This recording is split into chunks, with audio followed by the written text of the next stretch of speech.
welcome to everybody who's able to join us, and welcome also to people who haven't been able to join us, but particular welcome to those of you that are here. Great to see so many names, at least, and a few faces on the gallery. It has been quite a challenging year. I remember standing up to quite a packed room at Wadham College about this time last year, a very dark, cold evening, I remember.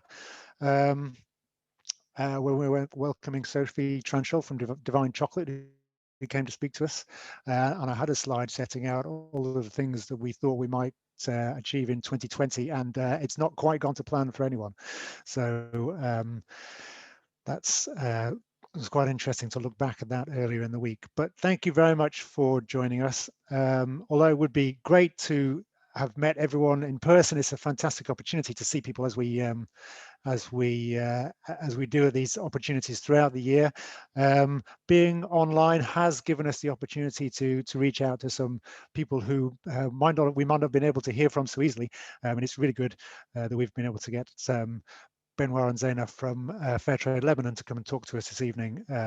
As I say, that would have been really difficult for them to be physically with us in Oxford, but they're going to connect, and we've been talking to them this week, and I think it'll be really interesting what they've got to tell us. So there's always opportunities if we can find them. So I will also just say a few elements of thanks. First of all, thanks very much to Elle, who has been with the coalition for quite a few years, but has also helped put this event together. In fact, she's done an awful lot of putting this event together. So thank you very much, Elle. And Elle's been doing that in her capacity with the Oxford Human Rights Festival as well. That is in its 19th year, and we've collaborated a bit with them in the past. Part of the Centre of Development and Emergency Practice at Brookes University, and it's actually been going for nearly 20 years, since 2003. And the exhibition, the festival, which is sort of kicking off slightly later in the year, but we're bringing it forward a bit for this event, has all sorts of things: music, performing arts, and speakers, really around a theme of human rights.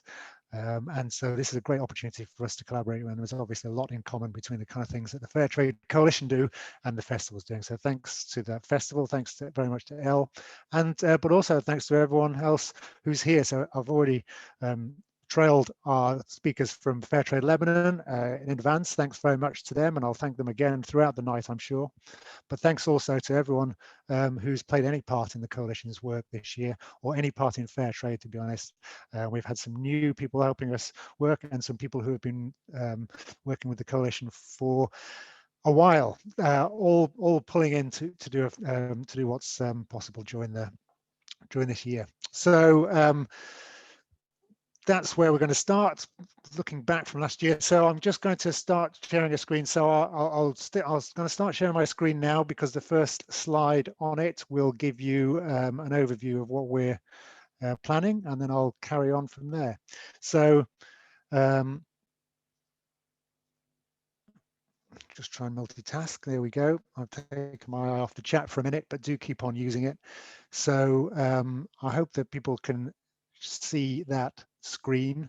I can't really see anyone, so I'm going to plow on as if people can, and if you can't, you'll have to stop me. The evening's agenda is there. I'm going to just do a little bit, because this is also an annual general meeting for the coalition, but we use that space to think about what's important. And as I said, we'll be hearing about fair trade and its actually on the ground challenges in Lebanon for most of this evening. A quick look back and a quick look forward. One of the briefest financial summaries you will ever see, possibly even briefer than last year's very brief summary, and a point about how you can get involved with the coalition. So that's what we've got planned. I'm going to go through that if I can now. Here we go. So, quick reminder of the coalition's goals: promoting fair and ethical trade, maintaining the city's fair trade status, which has had since 2003, keeping the fair trade movement alive, extremely important, more important than ever, as it says on the front of our website, and leading the way for ethical trade, as Oxford has done in a number of different guises over the years. So those are the kind of things that we've always said are important to us, and remain more than ever as we go into 2021. So I said that well, you know already, but I did say that 2020 didn't quite pan out the way I had set our ambitions out last year. But we didn't do nothing. We have continued to have steering group meetings throughout the year to try and understand the situation and coordinate what we can do in Oxford and how we can extend our reach. So we've continued to do that with, as I've said before, existing and new members. So again, thanks to all the people who have taken the time amongst really challenging personal circumstances for all of us to do that. As it happens, I think in hindsight, some of the great events that we had lined up in 2020 for Fair Trade Fortnight at the end of February and the beginning of March was some of the last events, in-person events that I attended anyway. And there was a real collection of really good events that were put on in conjunction with a number of different organisations. So we had an Oxford Business Breakfast with Oxford University and their caterers Compass. We had a really interesting presentation from Zaytoon, which was coordinated by Henry Grubb, who I've seen, whose name is on the call. So that was fascinating to hear in the museum in Oxford. We we hosted an event actually at Lady Margaret Hall with the Fair Trade Foundation, and Roisin came to speak to us along with a few other people, including our own Rachel Wilshaw, a panel debate about the importance and what people can do themselves, as well as when all the choices that people can make to promote that. That was a really interesting and positive event, and Roisin was, as I say, extremely positive. Good to have. And of course, we had the Headings for Fair Trade 10th birthday celebration right at the end of Fair Trade Fortnight, which was again a really impressive event, I think, at the Ruskin School. So those are the last kind of in-person events before we flip to this now familiar format, more online, I'm afraid. We've continued to put out e-newsletters. Rachel, who I mentioned before, with Judith, hosted a Fashion Revolution online event in which we heard from people all around the world, from Asia and Africa, I recall. Managed to record that and made some connections with different people.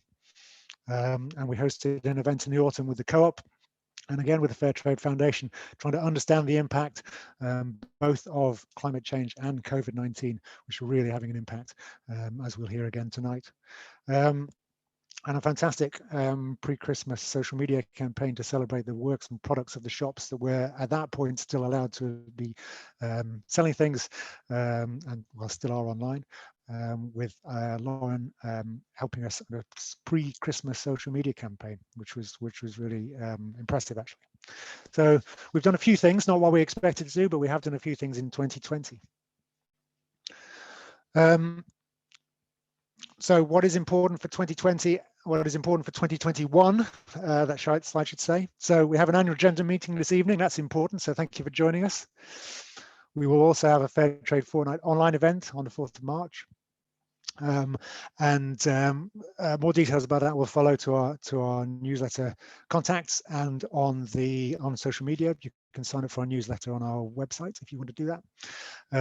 We're hoping to set up a fair trade baking competition between now and then to get people involved, and we're really looking for people to tell us about that. It's going to be skewed away from the taste because we can't judge in person, sadly, but we really want people to be telling us about the ingredients they're using and the product and the producers behind those. Really a theme for what we want to try and do this year is connecting producers along with the supply chain to the end users so that people can understand what's important. And I hope we'll hear some of those stories coming out tonight as well. We need to reapply for our Fair Trade City status this year. It's been put back for most cities from 2020 to 2021, and we'll be looking for City Council support for that and have some funding if necessary. We're continuing to try and map our city, and with the expectation that we'll get back to shops being open shortly or soon, or in due course at the very least. And we want to make it easier and easier for people, visitors or citizens of Oxford, to be able to understand where they can buy what, how they can buy what at the moment. Can they click and collect? Can they go and visit? What can they do? And as I've already mentioned, we want to connect in with our suppliers, the producers that have got fair trade products in Oxford, and those producers and suppliers that should have fair trade supplies in Oxford. How can we help them, and how can we make those stories clear and everyone's impact as a purchaser, as a shopper, felt as a consumer. So those are the kind of things that we've talked about at our steering group meetings that we want to try and find ways to emphasize and coordinate over the coming year. I think I will give you the shortest financial summary ever. I promised quite a short one last year. This is even shorter. Mostly our expenses go on hosting events, venues, transport, speakers, transportation for those, maybe even some hospitality, fair trade coffee, fair trade biscuits. We've even been known to splash out on some fair trade wine before now, but I'm afraid, as you all know, that's all gone by the by. We can't offer you even a biscuit this evening. On the plus side, that's had a positive effect on our finances, and we actually have not spent any coalition money this year. And as I said last year, it's amazing what you can do with a few £100. It's certainly been amazing what we've been able to coordinate and bring people together and keep those stories running with absolutely no spend at all. And thanks once more to all of the contributors, either in their time, effort, energy, imagination, or resource sometimes, to make all those things happen. So a very simple financial summary, no expenditure this year. Okay, so we would, in previous annual general meetings, we have been really quite formal and looked for nominations and seconds for the key roles. We didn't think that was particularly fair this evening. Actually, I don't think I've explicitly asked Elle, and she's not on camera, so I can say what I like. Almost, I will certainly continue on as the chair until we can get to a more sensible time, maybe in another year. And I hope that Elle will continue to manage the finances, but more important than that, I hope she'll continue to help us out with these calls and the technology that goes with it. But we really would like people to keep on getting involved. We have, as I said, we've had new members and existing members doing some great things this year. But if you want to be involved, please do get in touch with us through the website. My contact details are on there, I think. We want to continue that mapping. We want to keep on doing events. They're virtual for now, but one day this year we may be able to see each other again. If you want to come and talk to us as a steering group and share some ideas and energy and enthusiasm, you'd be extremely welcome. Or bring us your new ideas and show how we can achieve these aims I've pointed out. So please don't be shy. Put something in the chat. Tonight, email me through the website. Get in touch with anyone you know on this call. So I don't want to take up too much time this evening, as I've said, and so I think that's probably all I would like to share with you. I'm going to stop sharing my screen at that point. I'm going to just quickly go to the chat, but there's no questions in the chat. So if you do have any questions, quickly dash something off there. Otherwise, I'm not going to dwell too much on the formalities of the evening, because as I say, I think I hope I've set that out quite clearly. And the main point there is we would love you to keep on getting involved, or to get involved if you haven't already. So please do get in touch. But as I say, I don't really want to take up too much of the floor space, because we've got some really interesting things to hear about. And just as if we were in a real room, everyone will be shuffling and looking at their feet if I'm asking for questions. That's I can kind of see the no chat virtual equivalent of that with no questions. So I'm stalling for a minute, but no one's writing, so I'm going to keep on going.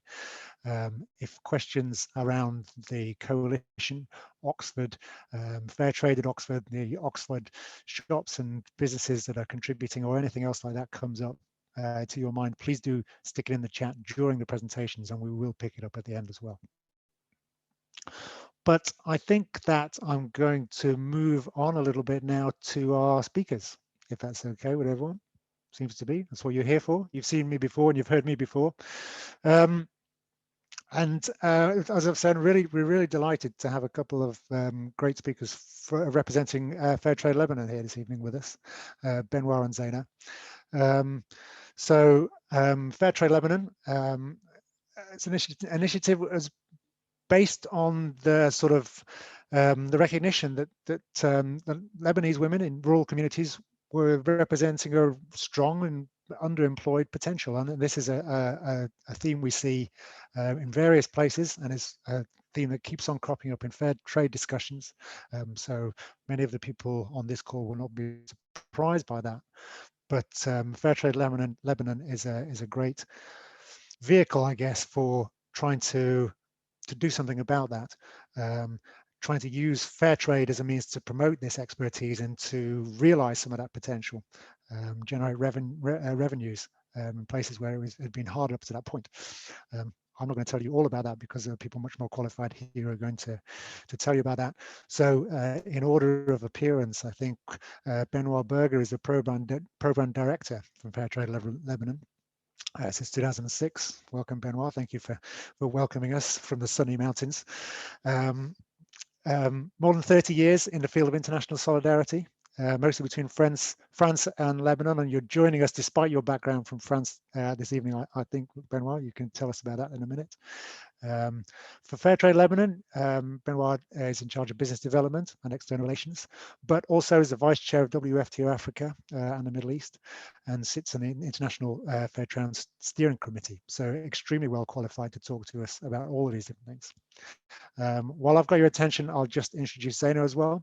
She's a community and education consultant for Fair Trade Lebanon, and more than 15 years experience in designing and implementing advocacy and awareness raising campaigns for human rights, gender equality, and preventing and countering violent extremes. Zaina is also a professor of communication, research methodology, and intercultural studies at Lebanese University. I hope I've got that right, Zaina. It's a very impressive CV. You decided to join us from mountains as well. Excellent. Now I do feel left out. Well done.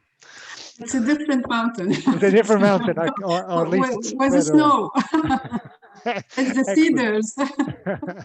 Very good. Okay. Well, I'm going to leave the floor for you guys. I'm going to turn off my camera and try and find a picture of a mountain. And yes, thank you very much for joining us, and we're really looking forward to hearing what you've got to tell us. Thank you both.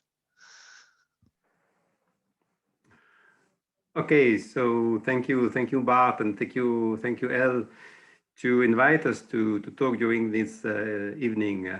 It's a great opportunity for us to present Fair Trade Lebanon, and I hope it will be also a great moment to share with you. So I am Benoit Berger from Fair Trade Lebanon. I am currently speaking from France, from the north of France, from Lille, which is not very far from you, from Oxford. But I am sharing my personal and professional life between France and Lebanon since many years now.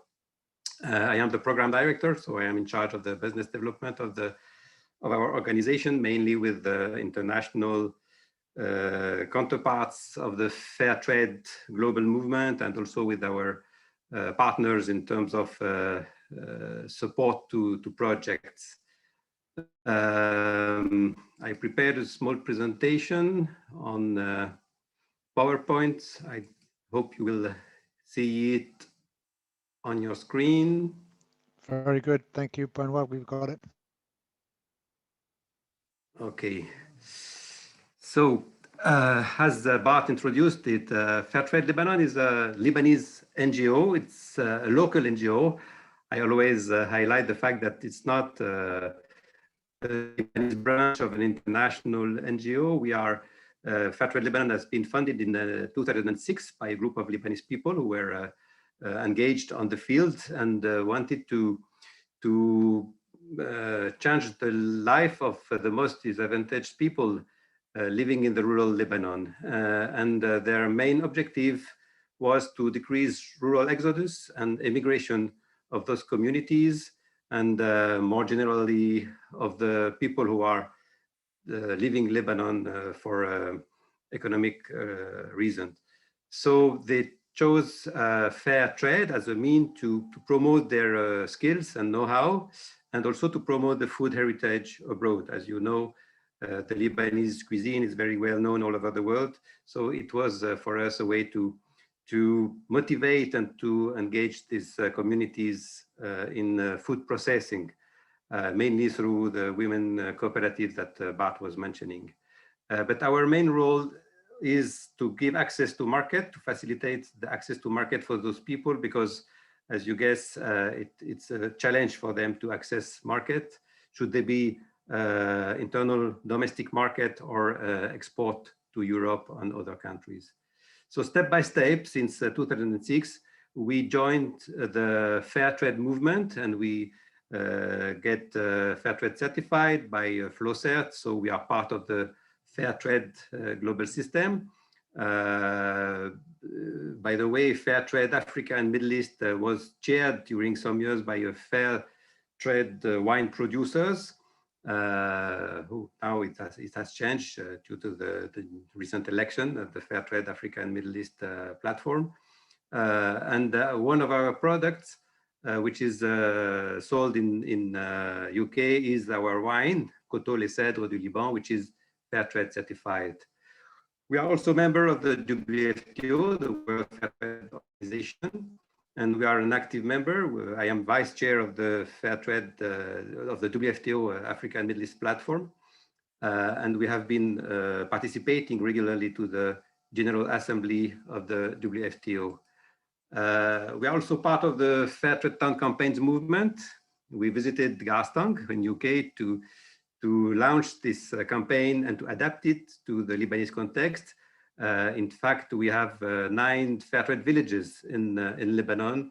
They are not so huge cities such as Oxford or the fair trade big cities that we have all over the world. But we are proud to have these campaigns active in Lebanon, and we are trying to maintain them active during the years. Now, what differentiates Lebanon from other countries in the, I would say, in the global fair trade movement? First, I would highlight the fact that Lebanon is not an agricultural power. We don't have a huge quantity of commodities, and honestly, Lebanon is importing most of its food to reach its food security. But so we have also another characteristic, I would say, is that we have a climate which is similar to that of Southern Europe countries, Italy, Spain, Portugal. So we have to have a differentiation in terms of quality of our products, and to highlight the fact that we are not only selling food, but also Lebanese typical processed food. Our competitiveness in Lebanon is reduced by relatively high labor costs compared to our neighborhood countries such as Syria, Egypt, Jordan. Now the current economic situation is changing the rules, I would say, but this is also something we have to take into account while accessing new markets. So from the beginning at Fair Trade Lebanon, we have always built our strategy on products that have a real value added, such as the famous hummus, Lebanese hummus, or Lebanese baba ganoush. And we always target high quality products that you can find in delicatessen, as we say, or gourmet food range of products in all of in the groceries or selected outlets. Very briefly, to give you an idea of the size of our organization, we have a yearly target of or yearly impact of 1,200 beneficiaries. We work with 35 to 40 groups of producers, generally organized in cooperatives. We worked also, we are organizing training for women. We are trying to create new jobs for young people and also disadvantaged people. And we organize a lot of trainings all over Lebanon. We are working mainly, as you can see on the map, in remote areas, in a region that are rather far from Beirut and close to the borders. that does not exclude close any cooperatives that are in the Beirut region, but our priority goes to the remote areas. So these are some figures. I won't enter in details, but that gives you an idea of what we are doing. We have products in around 15 countries. We have developed our internal guarantee system, which is called TEC. You can see at the bottom of the screen.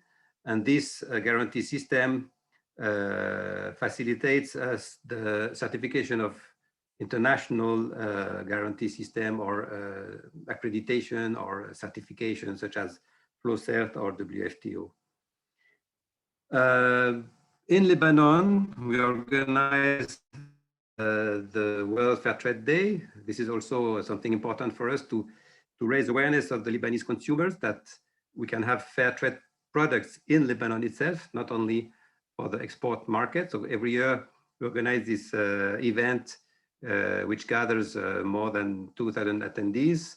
Unfortunately, last year we could not organize it due to the COVID pandemic. We hope we will be able to organize it next year or this year. And I would like just to highlight now the current situation in Lebanon. As you know, we are facing several crises currently in Lebanon. It's true for Lebanon and for other countries, but I would say that Lebanon is an example of the addition of those crises. We have a severe economic crisis, and this is not very new. The economic crisis began 2 or 3 years ago with a lot of unemployment, people losing their job, a lot of bankrupting companies. In parallel, we have a monetary and banking crisis. Some banks are near to also bankrupt due to this monetary crisis, mainly caused by a lack of confidence in the economic situation of the country. Even the Lebanese diaspora, who in the past were supporting the economic situation in Lebanon, has diminished their transfer to Lebanon. In parallel, we have a crisis of political governance. Currently, we don't have a government in Lebanon since 6 months now, and the negotiation that are in running now to find a consensus to have a new government are blocked, and we are still waiting for a government. As in other countries, all countries of the world, we have also the health crisis with the COVID-19 pandemic, which is adding to those economic and political crises. And to imagine the situation, which is dreadful, especially in the hospitals. We don't have, all the hospitals are submerged by the COVID pandemic. And in parallel, we have the ecological crisis with the impact of the climate change, which is not small changes for Lebanon. Zaina was showing snow on the mountain. We hope that in the next decade we still have snow on the top of our mountains in Lebanon. And in parallel, we have also a fall of biodiversity, such as in other countries also. So we have to adapt to that, and we have to find new way of to grow our traditional products in Lebanon. And last but not least, you have surely heard about this terrible blast of the port of Beirut in August, the 4th of August last year, which has done more than 200 dead people and wounded a lot of also victims all around the port, and that has destroyed large suburbs of the capital in Beirut. So to date, with the addition of those crises, we have more than 50% of the population which is living below the poverty line.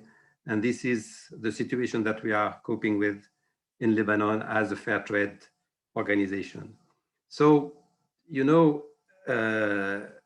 all the civil society in Lebanon is facing those challenges.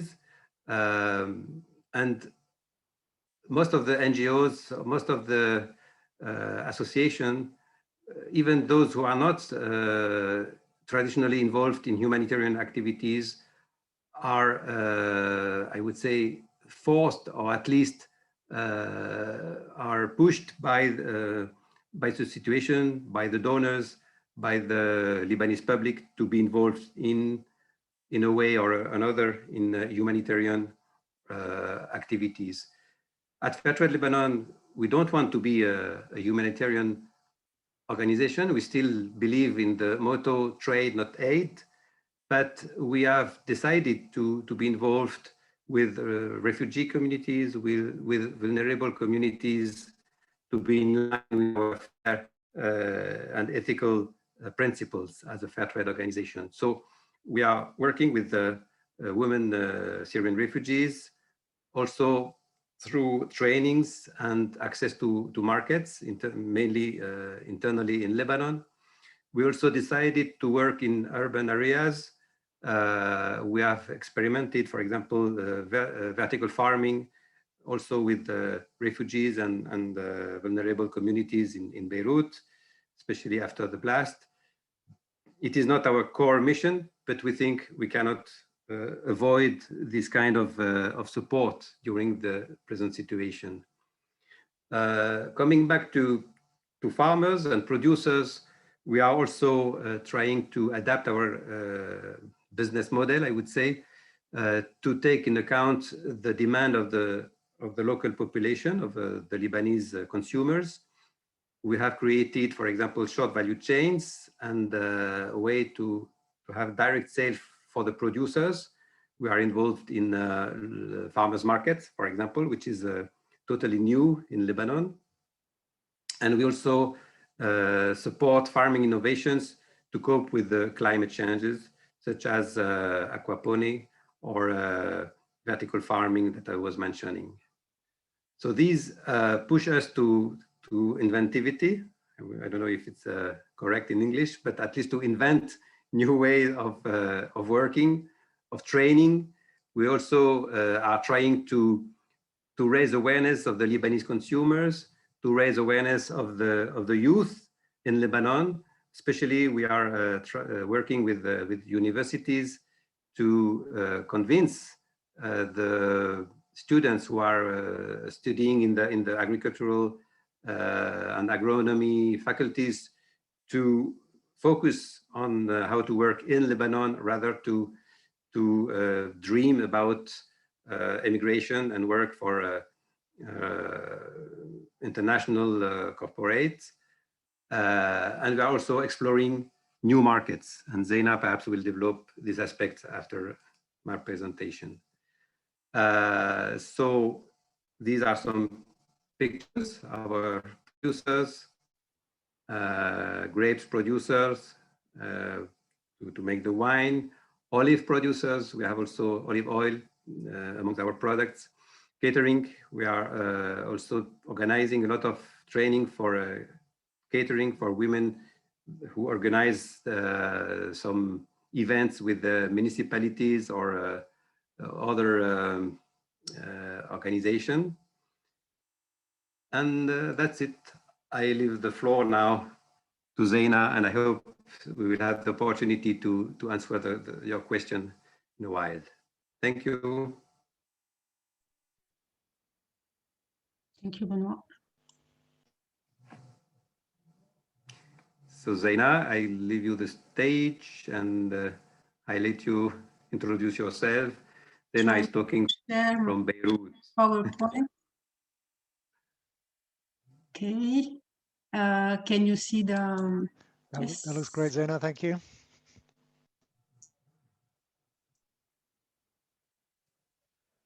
Us, and a special thank you to El. I will speak a little about the achievement. I think Benoit already talked also about the certification that we have, the WFTO for the products, more than 79 certified products at WFTO. Some products are certified fair trade. We have organic product, and we have also our own certification, which is called tech, and we also have our own label, and also we distribute under private label. So our brand is called Terroir du Liban. It's a brand for the food processing, and Kotole said is the wine brand. Alors, the brand Terroir du Liban, we have a very large brand with special, with different categories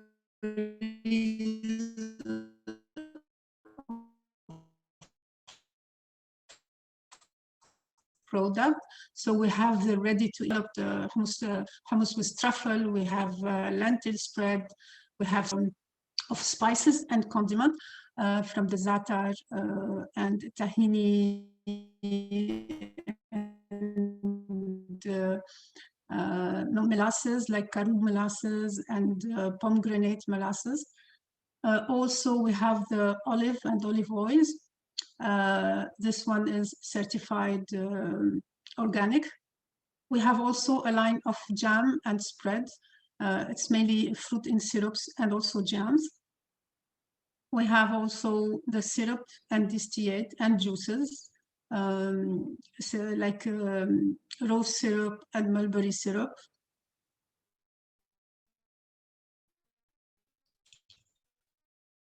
Also the arak, not sure if you know the arak drinks for Lebanon.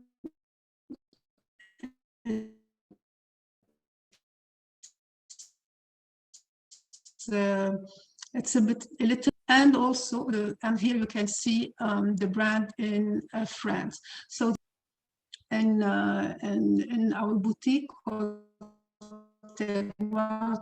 Liban, and in France we have also a person who's in charge of the brand. You can see her here in France. We are distributed, as Benoit said, in special stores, in trade, and the organic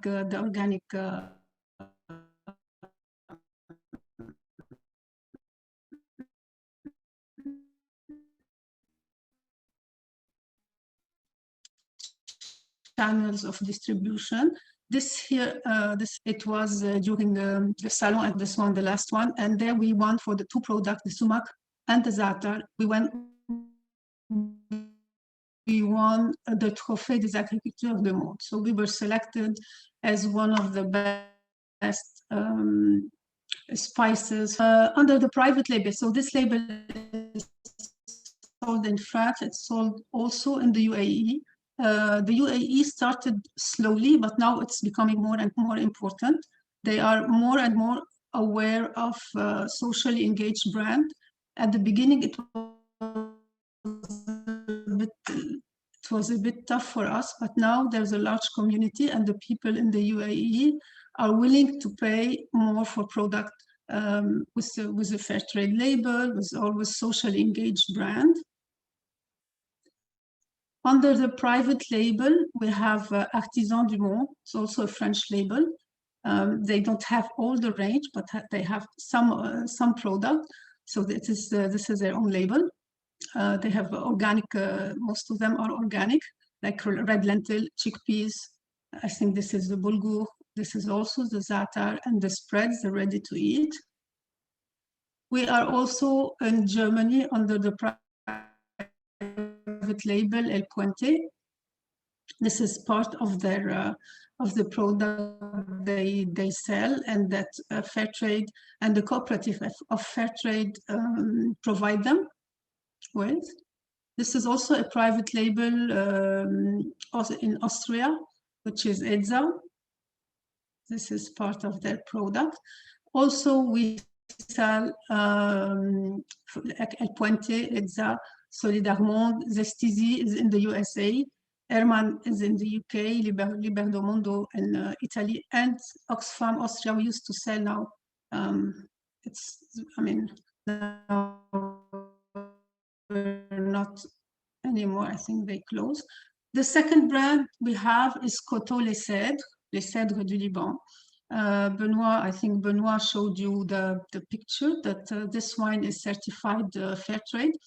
This wine has a very nice story because we call it the grapes of hope, from cannabis to wine, meaning that this wine comes from the region of Deir el-Ahmar and the Bekaa, and for years the population there used to plant cannabis.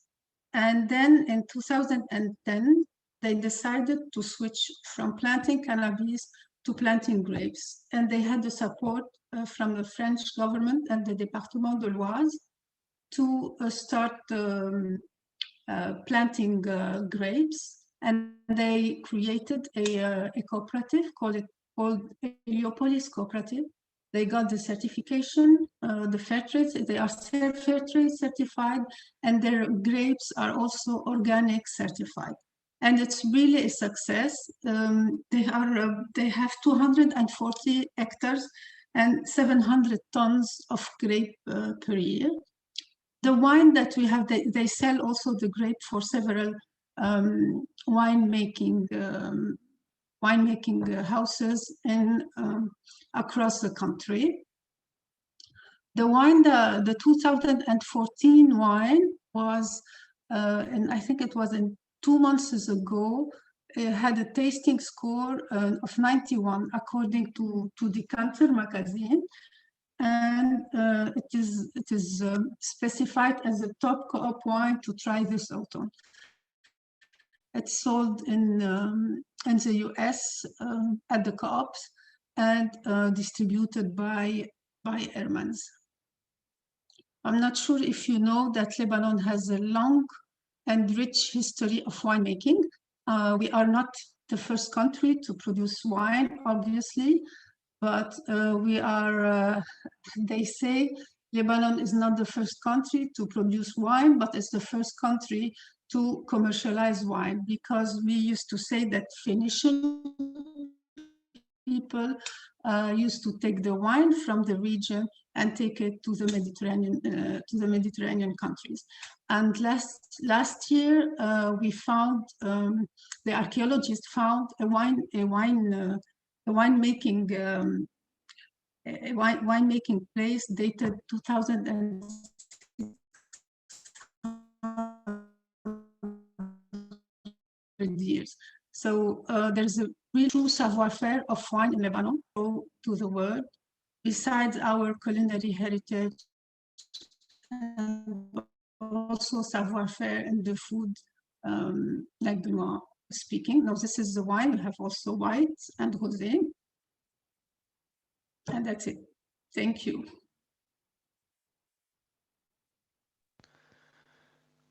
Thank you very much, Zaina. And thank you very much, Benoit. Great talk. I managed to quickly find a Scottish mountain while you were talking as well, so I think there's some competition, but I'll take it off soon because it's not nearly high enough. Thank you very much indeed for talking to us and outlining a really good range. We gave you a tough call in about half an hour to do the full history and context of what you're achieving there, but you've really pulled that together very well. Thank you very much. There's a couple of questions at least have been put into the chat, so I'd like to quickly start with those if I can. And there's one or two about Oxford, but I will pick those up at the end. Benoit, particularly, but either of you, please. One of the people on the call is interested to know about the impacts of climate change, which we sort of hinted at the beginning with questions of snow. But are you seeing already impacts of climate change in the impact on the producers in the Lebanon there, or do you expect to soon? Yes, we can see a concrete change in the climate in Lebanon. Is it okay for the voice? Okay. The first one was, as I was mentioning, the question of the issue of snow. We have less snow like other mountainous countries. You can see that in Europe, in the Alps, but in Lebanon, snow was a strategic, is already, I mean, it's still a strategic, I would say, it's the only richness of Lebanon, it's snow. And the snow is stocked during the winter. And the winter are becoming shorter. So the quantity of water which is stocked in the snow is diminishing. So we have an issue in water management during the summer. And the dry season is longer. The period, because in Lebanon, between the mid of June until the mid of December, there is no rain. So it's a period of 4 or 5 months without any drop of rain. And this is becoming more and more difficult for the farmers to manage the water that they have through the snow. In some region, we can see a real pressure on the management of water during the summer. And this is the real concrete impact of this climate change. During the winter, we have very brutal rains, more than in the past. And these tempête and these storms are very distracting, especially for farmers who have greenhouses, for example. Every winter we have a terrible disaster with the greenhouses due to the wind and to the heavy rains that we have in winter. So these are the kind of changes. You know that the cedars of Lebanon, which grows on the top of the mountains above 2,000 meters of altitude, are also under threat due to the climate change, because the line of heat is going up, not very much, but every year the warm and the altitude are getting warmer, and this also reflect in the flies. We have flies which attack fruits, and in Lebanon and all over the Mediterranean, we have specific flies that attack the olives. And these flies are also flying higher every year due to the climate change. So even for apples or for cherries, the farmers are forced to plant their trees higher and higher every year. And this is a pity because, as you know, Lebanon is a mountainous country. So you have every kind of climate. On the coast, you can find bananas, oranges, grapefruits, and then you have almonds, you have olives, and if you go higher, you can find apples, peach, apricots, and if you go higher, you have cherries. So you have all kinds of these fruits, but due to the climate changes, the variety is diminishing, and it's more and more difficult for the farmers to find the good place to grow their fruits and plants in general. So this can be highlighted. I know that the universities, the agronomy universities in Lebanon are conducting specific studies to take into account this change. But to date, there is no real political strategy from the Lebanese government to adapt the Lebanese agriculture to this change of climate. So it's a real challenge for the country. Yeah, so it's just one more challenge to add to your slide of existing sort of acute challenges already, I can imagine.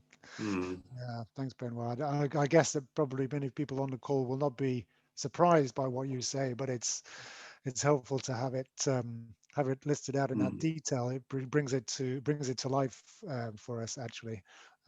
Thank you for detailing that.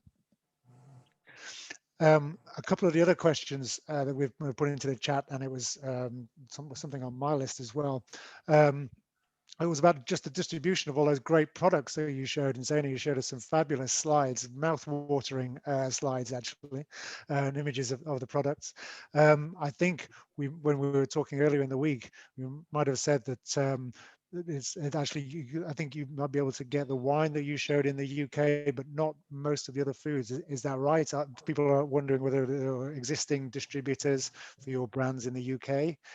Maybe there's people on the call who might be able to take them from you. I don't know. Unfortunately, not yet. We are still looking for a distributor in the UK. We used to send packages, special packages, when we had the request from France, but we don't have a distributor yet in the UK. We have been in contact with some distributors such as Tradecraft and Zaytoon, and through the Fairtrade Foundation, we had contacts also with distributors such as Co-op and others. But as Zaina said, we are still waiting for concrete orders from all those. The only product is the wine with the Hermans, which is yeah. I just want to say, because I saw the question somewhere, why is it expensive? Why the labor is expensive? Please carry on. Yeah. I saw it, and this is also something. It's a part of the answer, because the labor cost in Lebanon was expensive, and the level, the cost of life was high. I mean, we were one of the most expensive capital, but now it's an asset for us to the export, and it's helping us to export. So now, because of this economic crisis, the market in Lebanon is decreasing, because our products are considered, because it's quality product. Not all of people can buy any more organic, can buy product with quality, without preservative, but the export market is more demanding, because the prices are a bit cheaper than before. And we have always this dynamic of introducing new product and following the market, and the trend of the market trend. Yeah, well, you've got to do that, I guess. And again, many of the people on the call will recognize that sort of economic challenge that you described within the Lebanon there, about the quality products and being accessible, and how you square this circle. Thank you, Zaina. And as you say, that illustrated another point there. Could you, because you broke up a little bit for me anyway, just why you thought particularly, or are we interpreting this right, the labor costs in Lebanon are more expensive than other countries? Because you just broke up a bit. Because the living cost in Lebanon is higher. People are educated. People have it's not.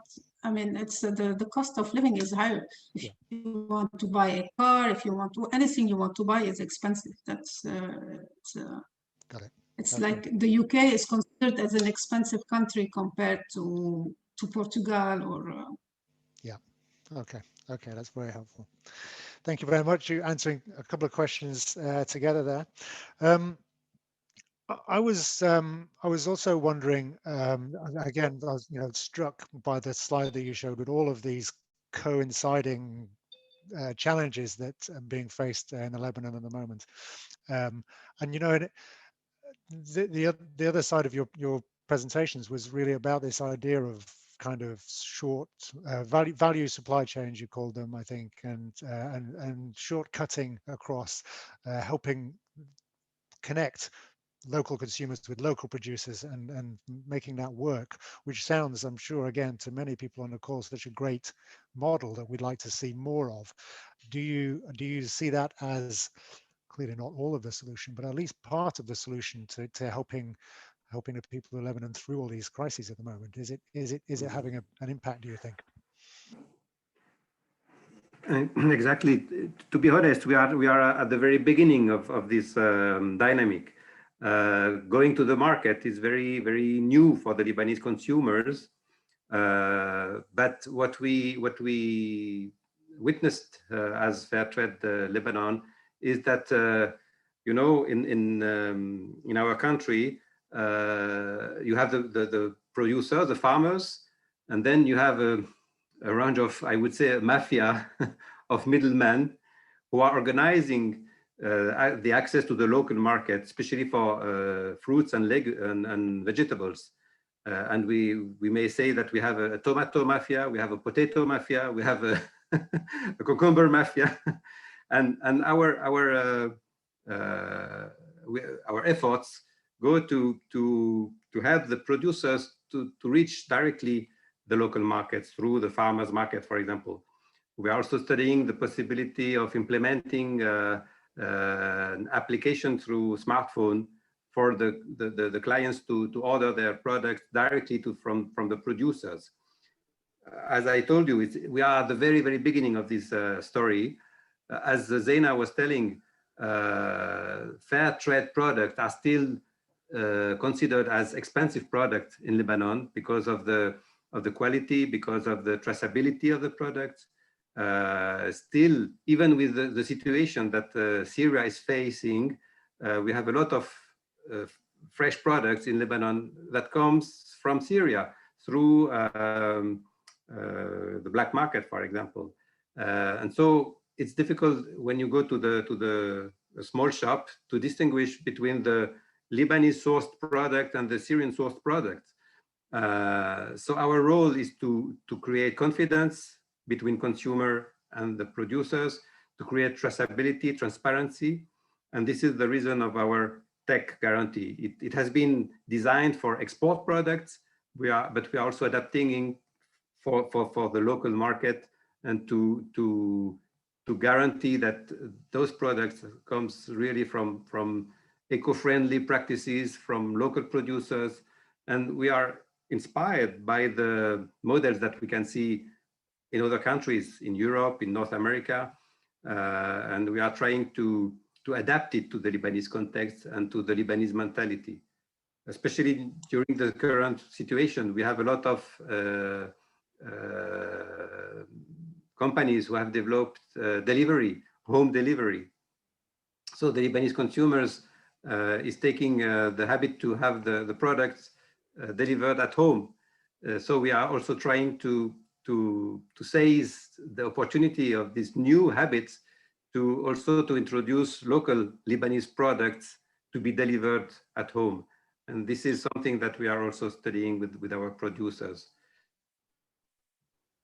But Benoit, also, I would like to add something, that despite all the problems that we have, it's an opportunity, and it's a double opportunity. First, on the local side, people are becoming more and more aware that they have to buy local product, that they have to support the local community, that they have to support people in the remote area. So there is this awareness, more and more people, they are aware of that, and they are willing to buy the product. Also, because of the devaluations, they cannot afford anymore the expensive product coming abroad. And because it's becoming cheaper, also it's an opportunity to export. So I just want to say that despite this, we can see that it's an opportunity locally and internationally.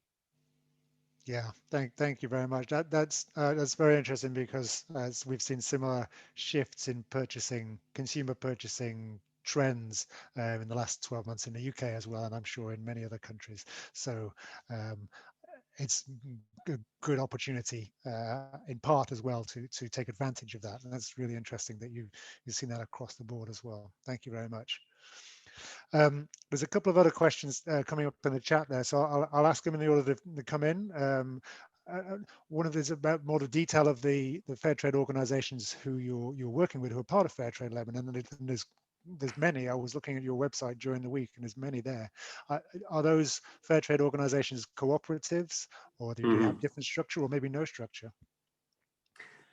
So yes, usually we promote the cooperative model, and for us it's it is, I would say, a good approach to have the producers organized in cooperative. But it's not an easy task, because the cooperative model is not always the model that the producers want to be in line with. Sometimes they prefer to be independent in a company and to create their own family business, for example, which is not which does not exclude them from the fair trade standards. But traditionally, the processing food units are organized in cooperatives by women. And this is a tradition in Lebanon. In every village, you can find a women cooperative processing the food for the village. It's an old tradition, especially in the mountain regions, because you have to stock and to preserve food for the winter. So and traditionally it was done by the women, and all together, all the village was gathering during the fall season to process the fresh products in Moune. We call it Moune in Lebanon. So these models is still very active in Lebanon, and it's I wouldn't say it's easy to work with the women cooperative, but it's easier to work with women cooperative than with the farmers cooperative that are traditionally men cooperative and managed by the men. And it's in every village you also have the farmer cooperative ruled by the men, but I would say that conflicts are usually more violent in the men cooperatives than in the women cooperative. So still we are promoting the cooperative model, but in some villages the cooperative exists on the paper. They have status at the Ministry of Agriculture, but in the practices everyone is working for its own. So it's one of our mission to gather the producers in a real functioning cooperative. And we have some success stories. Zaina was describing the Heliopolis cooperative, which is a wine growers cooperative. And this is really functioning as a cooperative. It's not every day easy to do that, but this is what we are aiming as Fair Trade Lebanon. Very good. Yeah, that makes a lot of sense. And I think we can identify with your brief assessment of cooperatives history there. Thank you very much. And another question from Elle, actually asking a little bit more about something I think you maybe only just touched on, but we were speaking on a little bit earlier in the week about your work with refugees and how that's sort of come about and how it is in this quite challenging time. Well, they're all challenging times, but anyway, maybe you can tell us a bit more about that, and that would be very interesting. It's quite challenging. Yes, in fact, as I was explaining at the beginning, historically, our mission was not to work with vulnerable communities or with refugees. We began to work with already established cooperative in the Lebanese community, in the Lebanese villages. And as I can read in the question, as you know, in Lebanon, there is what we call the religious factor, and communitarism is very strong. So we do not pretend that the cooperatives we work with are mixed cooperative with Christian, Muslim, Druze, Sunni, Shia. But at least when we gather all these cooperatives together, we organize meetings between all the communities. So we are really, as Fair Trade Lebanon, we're partnering with every kind of cooperative and with all the communities all over Lebanon.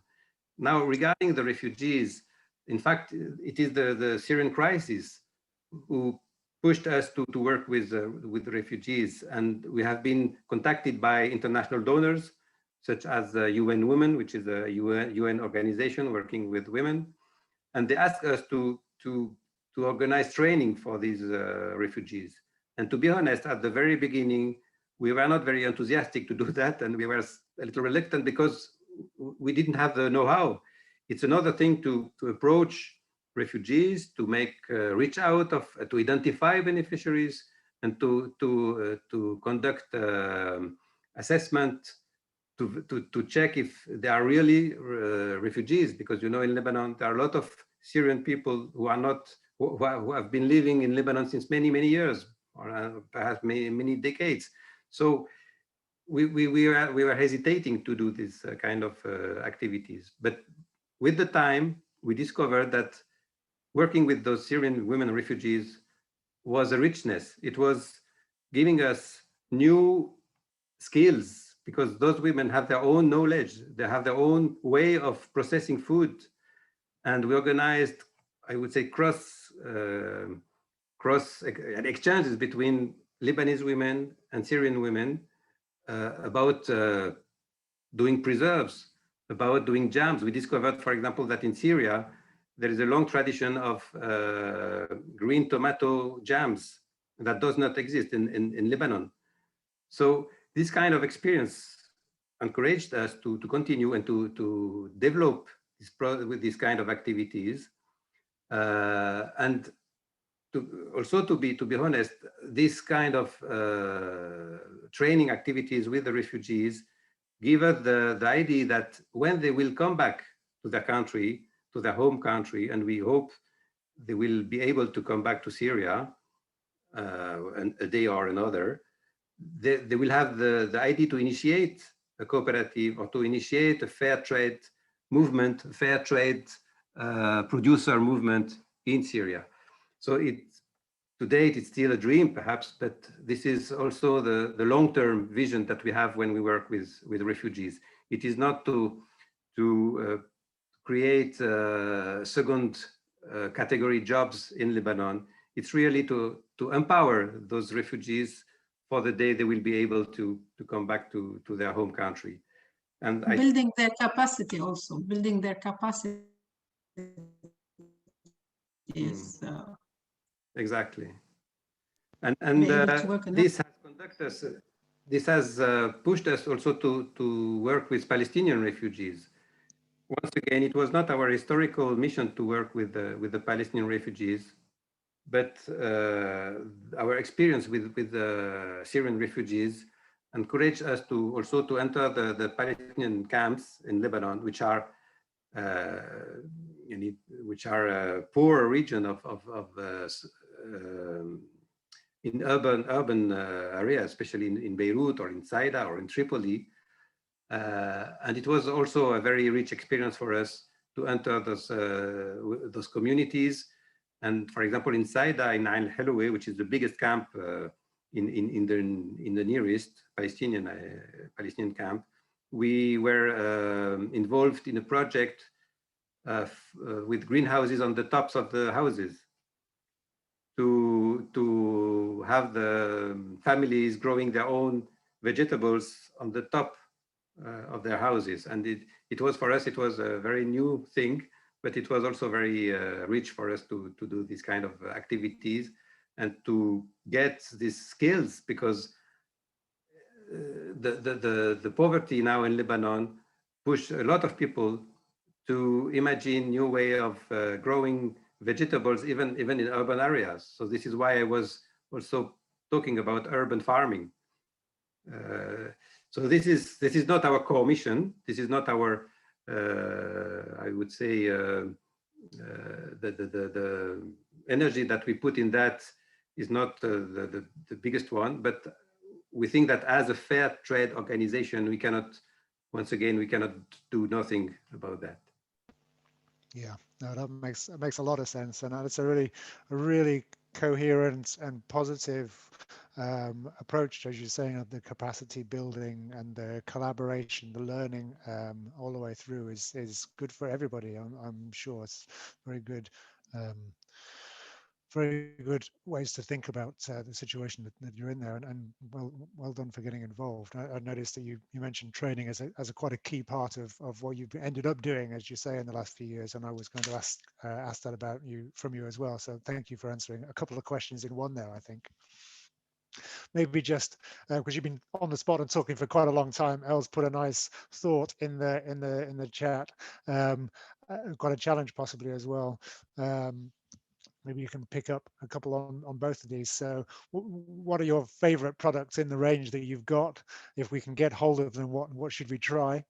Yeah, and it'd be interesting. I also asked about product development, so maybe you could pick out those couple of products and tell us how you developed it. But I suspect that might just be down to what's already tradition. But anyway, I'm guessing before I know.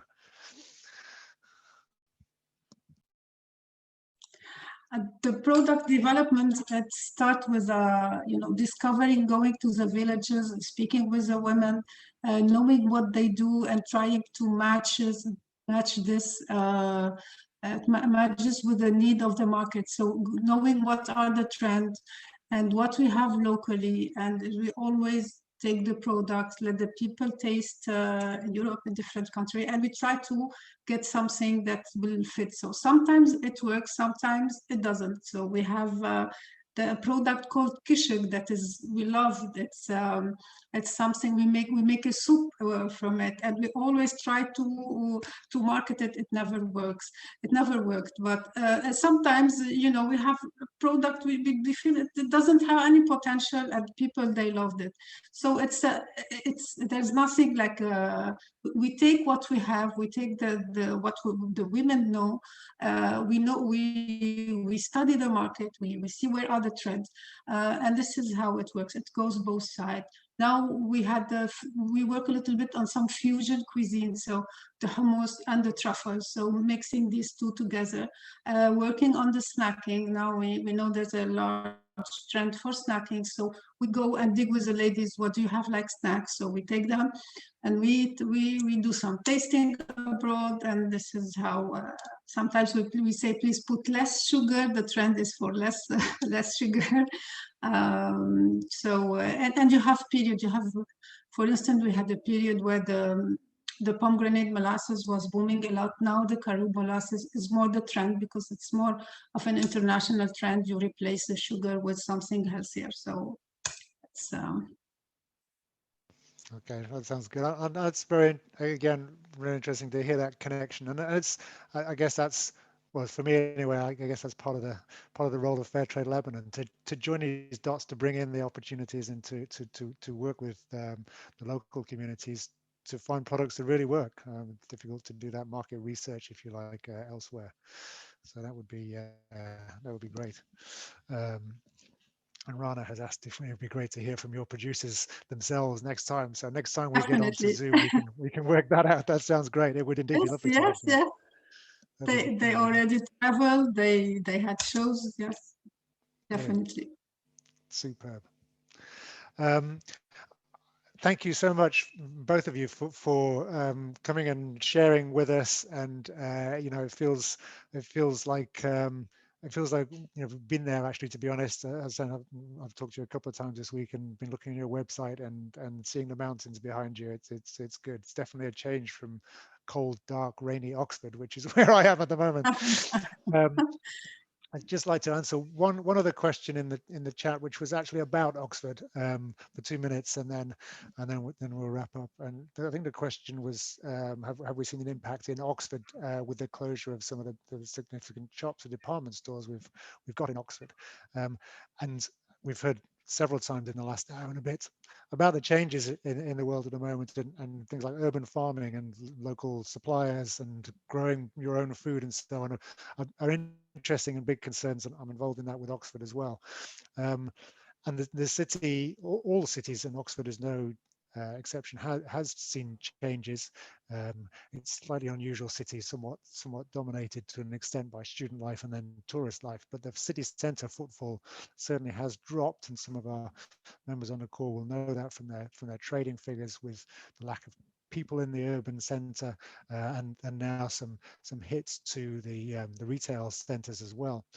I guess I would try and be optimistic in working with Oxford City Council, who do seem to be quite positive and forward-thinking in this regard about how to rejuvenate and think afresh for a new decade about urban centres and shops and what they can bring us, looking at opportunities temporarily in empty shops, and working with local producers, thinking about places like the covered market and how that can be brought into a more attractive centre. So although to some extent Oxford has been not quite as badly hit as some of the other cities in the UK, it has been touched by this challenge, but I'm optimistic that between all of the people, so many of whom are on this call, and the other institutions in the city, we can move forward. So I hope that is the case, and that Oxford can continue to be a great place where we can champion fair trade, as well as many other social and community good practices, and keep on connecting in with places all over the globe, and people such as Benoit and Zaina and other people who have come to talk to us. It's been good, and I hope it will continue. I know it will continue, because it's great to see so many faces I recognise on this call. So we're approaching 7:30. I think we've pretty much done what we said we would try and do, and it's been really good to hear, to see so many people, to get the questions and engagement, even in this slightly challenging but quite convivial environment. And again, my thanks to everyone who's been involved. Thanks very much to Elle for setting it up and monitoring the technology. And thanks to Benoit and Zaina. And Elle's busy putting some links and contact details in the chat as well there. So do grab those before you leave, if you want to get in touch, especially if you can offer to get some of these fantastic looking products into the UK. That would be a real win for everybody. And if you miss the opportunity, then again, you can contact me through the website, and we can get you all in touch if that's something that you want to do. I think it's probably just for me now to say thanks again, and thanks, Elle, for reminding us that this is part of the Oxford Human Rights Festival there as well, and the website link to all of the other amazing events that are going to happen later in the year is there, and you can log on to those from Oxford, Newcastle, Lille, or Lebanon, wherever you are. So please feel free to do that. Yeah, some pomegranates. Okay. Thank you all very much indeed. I don't know, Elle, if you can unmute people, or people can wave and do these little yellow hand signs that we've seen, but or just put your thanks in the chat. And it's been brilliant to see everyone. Watch the website. We'll put details of the 4th of March event on. Thank you so much, Benoit and Zaina, for taking the time and transporting us to Lebanon this evening. We hope that you have my contact details now, so please do stay in touch, and we'll see how we can strengthen this bond. Thank you all very much, everybody. Thank you. Thank you, Bart and Elle. Thank you.